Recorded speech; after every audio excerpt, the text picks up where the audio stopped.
Hello दोस्तों, become a doctor के YouTube channel पे आपका बहुत बहुत स्वागत है। आज हम बहुत इंपॉर्टेंट टॉपिक पे डिस्कस करने वाले हैं। तो ये वीडियो उन पेरेंट्स के लिए और उन पेरेंट्स के साथ साथ उन बच्चों के लिए बहुत इंपॉर्टेंट जो मध्य प्रदेश के स्टेट काउंसलिंग एमबीबीएस को अटेंड करने वाले हैं। तो सबसे इम्पोर्टेंट चीज़ क्या है, हमको लास्ट मोमेंट में पैसे की दिक्कत आती है कि पैसे हम किस हिसाब से करें, क्योंकि हमें आइडिया नहीं होता है राउंड 1, राउंड 2, राउंड 3 में किस हिसाब से सिक्योरिटी डिपॉजिट लगती है, क्योंकि सिक्योरिटी डिपॉजिट के बिना आप चॉइस फिलिंग नहीं कर सकते। तो सबसे ज़्यादा इंपॉर्टेंट अपन इस हिसाब इसलिए ये वीडियो बना रहे हैं क्योंकि लास्ट ईयर भी मेरे पास ऐसे बहुत से बच्चों का मैसेज आया था कि हमें आइडिया नहीं था इतने अचानक से हम इतनी अमाउंट कैसे जमा करें, क्योंकि वो प्लान नहीं था उन लोग का। तो उसी चीज़ के लिए इस साल कुछ गड़बड़ ना हो, कुछ बच्चे मिसगाइडेड ना हो जाए या फिर कुछ चीज़ों में मिस हो जाए, तो अपन इसके लिए वीडियो बना रहे हैं। तो देखो, सबसे इंपॉर्टेंट ये चीज़ है कि आपको 3 राउंड याद रखने हैं। 3 राउंड कौन कौन से? राउंड 1, राउंड 2 और राउंड 3। राउंड 1 के बारे में हर किसी ने सुना है, फ्री एग्जिट। चलो उस चीज़ को साइड करो, अपन आज बात करने वाले सिक्योरिटी डिपॉजिट के लिए। तो राउंड 1 जो है, राउंड 2 जो है, राउंड 3, इसमें अपन को 3 अमाउंट याद रखनी है। पहली अमाउंट ये 15,000 और 25,000। गवर्नमेंट के लिए 15,000 और प्राइवेट के लिए 25,000। ये राउंड 1 है। यानी कि अगर राउंड 1 की अपन को चॉइस फिलिंग अटेंड करनी है तो अपन को सिक्योरिटी डिपॉजिट के लिए डॉक्यूमेंट प्रिपेयर करने के लिए आपको जो पैसे लग रहे हैं उनकी बात नहीं कर रहा हूँ, क्योंकि हर जगह हर अलग अलग एडवोकेट आपको अलग अलग डॉक्यूमेंट बनाने का अलग अलग चार्ज लेता है, तो इसके लिए अपन उस पर बात नहीं करें। लेकिन ऑफिशियली सिक्योरिटी डिपॉजिट कितना लगना है लास्ट ईयर 2025 के हिसाब से मैं आपको रफ आइडिया में बता रहा हूँ कि राउंड 1 की चॉइस फिलिंग आपको अटेंड करने के लिए आपको ज़्यादा पैसा नहीं देना है, क्योंकि उसमें 25,000 प्राइवेट कॉलेज की अगर आप सिलेक्ट कर रहे हो, प्राइवेट कॉलेज की चॉइस फिलिंग कर रहे हो, तो 25,000 आपको सिक्योरिटी डिपॉजिट करनी पड़ेगी। और अगर गवर्नमेंट के लिए कर रहे हो तो आपको ज़्यादा बड़ी अमाउंट नहीं, 10 से 15,000 आपको सिक्योरिटी डिपॉजिट करनी पड़ेगी।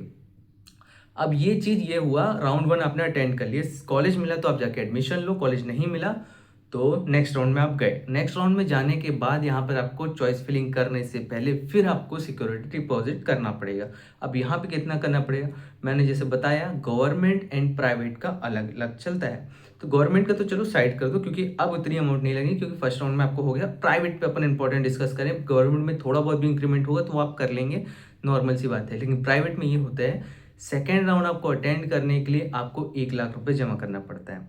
1,00,000 रुपये अगर कोई फ्रेश चॉइस फिलिंग कर रहा है, फ्रेश यानी कि राउंड 1 में उसने नहीं किया, रजिस्ट्रेशन करा लिया है, लेकिन रजिस्ट्रेशन कराने का राउंड 1 की चॉइस फिलिंग उसने नहीं की है, राउंड 2 में से डायरेक्ट आ रहा है, तो उसको 1,00,000 रुपये सिक्योरिटी डिपॉजिट करनी पड़ेगी प्राइवेट कॉलेज के लिए।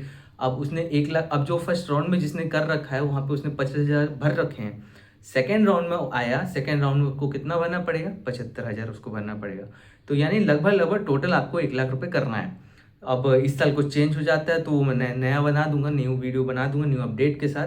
तो अगर जिसको अभी भी स्टिल कुछ डाउट है, कोई बाहर स्टेट से आके यहाँ पे अटेंड करना चाह रहा है, कोई भी मध्य प्रदेश का स्टूडेंट होने के साथ साथ स्कॉलरशिप बेस्ड एडमिशन लेना चाह रहा है, तो भी कमेंट बॉक्स में उसके लिए एक लिंक पिन कर रखा हूँ। अगर आयुष काउंसलिंग से भी रिलेटेड बच्चे इसमें वीडियो देख रहे हैं तो वो भी उसको जाके ओपन करके अपनी डिटेल फिल कर सकते हो। वहाँ पर मैं खुद या फिर मेरे साथ वाले कोई आपको कॉल करके आपको गाइड कर देंगे। अब रही बात राउंड 3 की, राउंड 3 में जैसे बच्चा आया, राउंड 3 में उसको टोटल अमाउंट प्राइवेट कॉलेज के लिए कितना करना है? 2,00,000।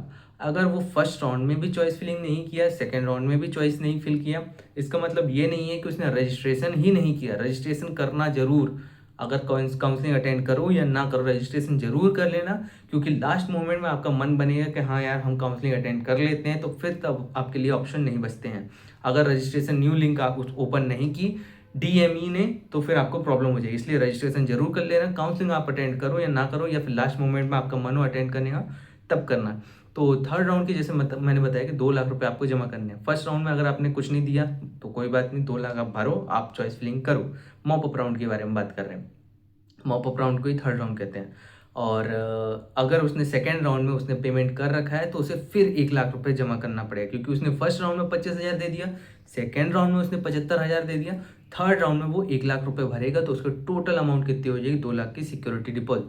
कॉलेज मिला तो जाके एडमिशन लो, कॉलेज नहीं मिला तो ये चीज़ आप काउंसलिंग अगर छोड़ते हैं तो आपको 5 से 6 महीने एक लिमिटेड टाइम मैंने पीरियड बता दी, काउंसलिंग एंड होने की 3 से 4 महीने बाद आपको ये अमाउंट आपके बैंक अकाउंट में रिफंड हो जाती है। इसलिए कभी भी अगर डिटेल आप फिल करो रजिस्ट्रेशन के टाइम पे, चॉइस फिलिंग के टाइम पे, तो हर एक चीज़ आप अपनी खुद की भरना। मैं कई बार ये गलती होती है कि बच्चे जाते हैं किसी साइबर कैफ़े पे, वहाँ पे अपनी डिटेल्स मतलब कि सारी चीज़ें करवाते हैं, यूपीआई पेमेंट करते हैं या कुछ भी एक्स वाई जेड, वहाँ पे डिटेल वो अपनी सेल्फ की नहीं डालते हैं या किसी और के डाल देते हैं, तो वो अमाउंट अगर क्रेडिट हो भी रहा है तो किसी और के अकाउंट में जाएगा, आपको नोटिफिकेशन तक नहीं मिलेगा, या फिर नोटिफिकेशन मिल भी गया तो आप कुछ नहीं कर पाओगे। इसलिए कोशिश करना बैंक अकाउंट डिटेल जब भी दें अपना खुद का देना, अपने पेरेंट्स का दे सकते हो तो वो अलग बात है, आप खुद का दें तो ज़्यादा बेटर है, क्योंकि नेम वेम सब आपका ही रहता है, एप्लीकेशन फॉर्म वगैरह, तो ज़्यादा बेटर रहेगा। और कुछ डाउट हो तो कमेंट बॉक्स में आप बिल्कुल कमेंट कर देना। मिलते हैं नेक्स्ट वीडियो में, तब तक के लिए take care and bye bye.